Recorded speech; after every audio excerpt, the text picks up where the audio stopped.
Y'a les bro, c'est Fufu. Aujourd'hui, nouvelle vidéo sur Nasus Cross. Voilà, on va parler de la news. Voilà, le nouveau personnage qui va arriver demain sur la globale. Comme vous pouvez le voir à l'écran, nous allons parler de Ludociel, voilà, qui va arriver en portail avec Gelald.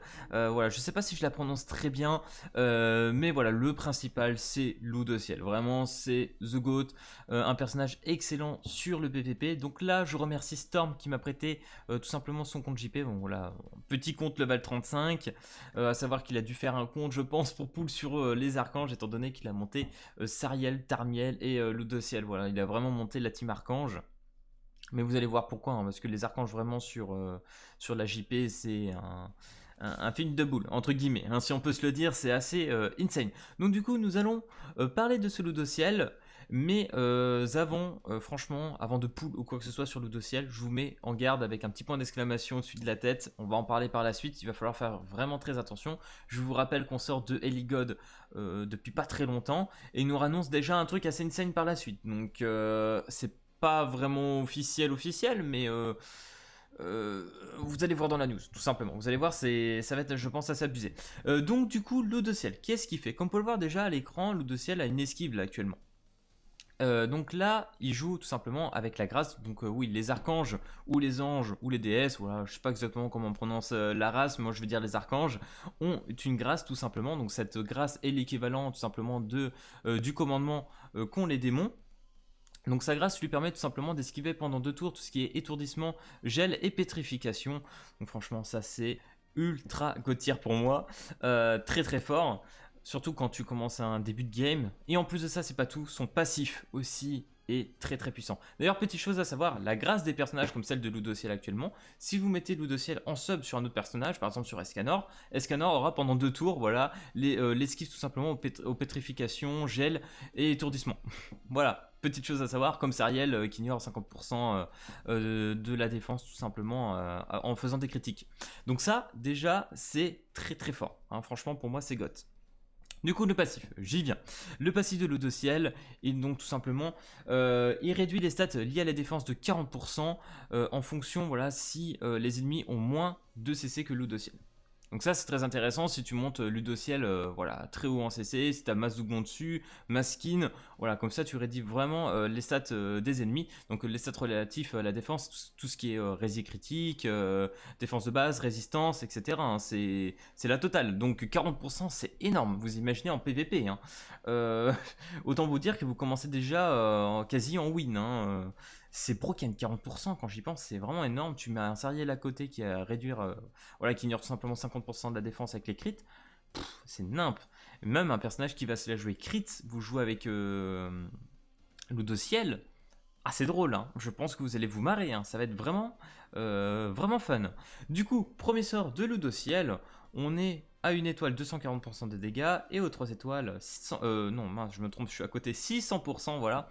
Donc là il n'y a pas de stat en plus ou quoi que ce soit, il n'y a pas de buff en particulier, c'est 600% de dégâts, vous allez voir c'est quand même pas mal. Donc là bien évidemment il n'est pas très très bien stuffé, donc voilà il a mis 146k, mais en soi tu mets 100k je crois, no crit. Voilà, 109k, ce qui est vraiment pas mal hein, pour un 3 étoiles. Vous allez voir même que sur un rang 2, on reste plus que correct. Voilà, 70k, c'est quand même vraiment pas mal. Donc là, comme je vous dis, le stuff n'est pas encore très très bien monté, mais c'est vraiment pas mal quoi. Du coup, deuxième sort de Ludociel, on est sur une attaque de zone avec l'effet de rupture. Donc du coup, rupture c'est dégâts x2 tous les ennemis tout simplement qui ont des bonus. Donc ça c'est vraiment pas mal. Donc là vous allez voir, hop, on va mettre la petite rang 3. Donc là 250% rang 3 hein, bien évidemment.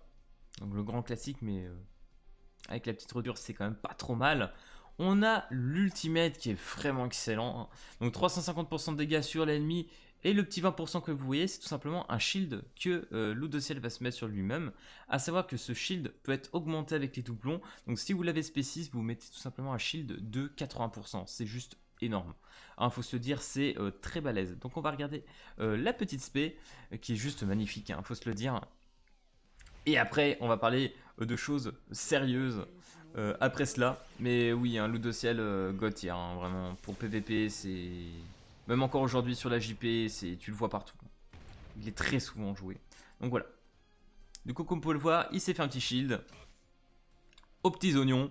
Je ne crois pas qu'il y ait des trucs en plus, hein. Il me semble pas, non c'est bon, je pensais que j'avais peut-être oublié quelque chose, mais non. À savoir aussi le niveau stat de base, hein, c'est assez exceptionnel, on est quand même à 4331 de CC de base sur le perso, on est à 600 d'attaque, on a 420 de def et 7000 HP. C'est énorme, 85 de perfo, on a seulement 5% de chance crit, mais on s'en fout, hein, vraiment c'est pas ça qui joue sur le perso.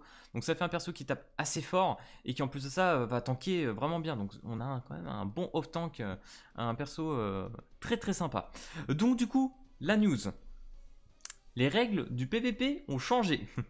Donc ça bien évidemment, je ne l'invente pas, tout ça est officiel, hein. Je ne vais pas vous mytho là-dessus. Donc petite chose à savoir, la 3e semaine, nous avons tout simplement, donc le 28 décembre, voilà, le 28 décembre, nous avons une règle PVP très intéressante et je pense que vous allez reconnaître tout simplement le perso qui va arriver là-dessus. Donc le 28 décembre augmente de 50% les dégâts subis avec les manus, électrocution, saignement et empoisonnement. Si vous jouez un tant soit peu sur la JP et que vous comprenez le prochain fest qui va arriver, voilà, tout simplement, bah, c'est le 28 décembre, on s'attend tout simplement à voir Kingfest. Et je trouve ça fortement étonnant. On ressort à peine de Ellie God, genre limite, tu as claqué toutes tes gemmes, là, tu as... je sais même pas si en tant que free player, tu arrives à avoir actuellement, aujourd'hui, plus de 300 gemmes. Donc c'est chaud, c'est très très chaud. Alors je sais quand même qu'on a, voilà, le retour des events comme là le King et le Gother Boss qui va nous permettre de ramasser quelques gemmes en fonction du classement qu'on va se caler dessus, donc voilà, qui passe assez bien, on se le fait assez facilement. Mais même avec ça, je ne vois pas comment le 28 décembre un mec free to play va arriver et va se dire bah, c'est bon mec, je vais mettre 900 encore sur Kingfest. C'est insane quoi. Donc honnêtement, je suis pas chaud. Voilà, je vous dis, je suis pas chaud. C'est pour ça que je vous mets un X sur Ludociel. Si vous poulez sur Ludociel, il va falloir oublier de pull sur Kingfest. Et si vous voulez éviter Kingfest, bah, vous pouvez encore attendre SK The One ou Serial et Termiel qui devrait arriver un petit peu après. Voilà, ça va être à vous de faire des choix les gars en tant que free-to-play. Moi franchement voilà, en tant que cash player, je vais pas trop me poser cette question, mais franchement c'est très chaud. On sait que la Glo, voilà comme je dis à chaque fois, rattrape la JP. Il y en a qui pensent qu'elle va jamais vraiment rattraper la JP, mais là les gars, on prend un speed x3. Hein. À la base on devait avoir 2 mois d'écart entre les fests, mais là c'est même plus ça, là on a à peine 1 mois et encore. Hein. Donc je sais pas. N'hésitez pas à me dire dans les commentaires ce que vous en pensez. Bon, bien évidemment, ça confirme pas encore le Kingfest, mais quand tu vois cette règle PVP, tu te dis merde quoi. Si c'est vraiment ça, c'est chaud. C'est très chaud. Donc le 28 décembre, faites très attention, possibilité de voir Kingfest, tout simplement. Petite news en plus. Voilà, je viens d'avoir ma nouvelle box 4G, voilà, bon bien évidemment c'est pas la co la plus stable ou quoi que ce soit, mais jusqu'à maintenant depuis quelques mois quand je faisais des lives c'est en 4G, et là du coup je suis très content parce que cette box voilà j'ai de la co illimitée dessus, parce qu'il y a beaucoup d'autres forfaits qui vous permettent d'avoir genre 200 Go par mois, donc avec celle-ci ça me permet tout simplement d'avoir de la co illimitée. Donc je pourrais vous faire bientôt beaucoup de lives dessus, que ce soit sur Nanatsu ou peut-être ou sûrement Kimetsu no Yaiba qui devrait arriver d'ici fin de l'année. Donc voilà, je vous prépare beaucoup de lives qui va arriver et je suis très content de pouvoir vous proposer ça. Vraiment ça me manquait un peu et maintenant me dire je vais pouvoir refaire des lives en soirée etc. Ça va être vraiment cool. Donc voilà, j'espère que ça vous fera plaisir au niveau de cette news. Donc voilà les gars, et en plus de ça, vraiment la petite news que je voulais vous dire c'est en plus voilà, on fera un petit live bientôt pour parler de la JP, de la Glo, voilà, vraiment de l'avancée. Je pense que ça peut être intéressant aujourd'hui qu'on se cale et qu'on se dise voilà, où est-ce qu'on en est sur la Glo aujourd'hui et qu'on parle à la JP, comment on avance. La vitesse, est-ce que c'est supportable ou pas? Tu vois, c'est ça. Pour un cash player, ça va, mais pour un free player, pour moi, c'est vraiment chaud. Hein. Je me mets à la place des free players, j'ai envie de pleurer du sang, hein, vraiment. Donc voilà. J'espère que cette petite vidéo news sur Nanatsu t'aura plu. Si c'est le cas, n'hésite pas à lâcher le petit pouce bleu et à t'abonner. Et puis moi, je te dis à plus à la prochaine vidéo. Allez, peace tout le monde!